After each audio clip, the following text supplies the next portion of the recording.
جب کوئی مصیبت واقع ہوتی ہے تو کہتے ہیں کہ ہم اللہ ہی کا مال ہیں اور اسی کی طرف لوٹ کر جانے والے ہیں۔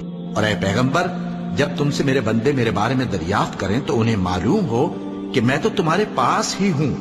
جب کوئی پکارنے والا مجھے پکارتا ہے تو میں اس کی دعا قبول کرتا ہوں۔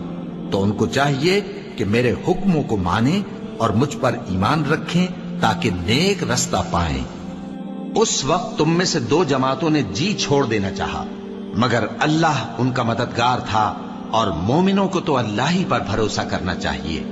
اور اس مدد کو تو اللہ نے تمہارے لیے ذریعہ بشارت بنایا، یعنی اس لیے کہ تمہارے دلوں کو اس سے اطمینان حاصل ہو، ورنہ مدد تو اللہ ہی کی طرف سے ہوتی ہے جو غالب ہے، حکمت والا ہے۔ اور بددل نہ ہونا اور نہ غم کرنا، اگر تم سچے مومن ہو تو تم ہی غالب رہو گے۔ یہ تمہارے مددگار نہیں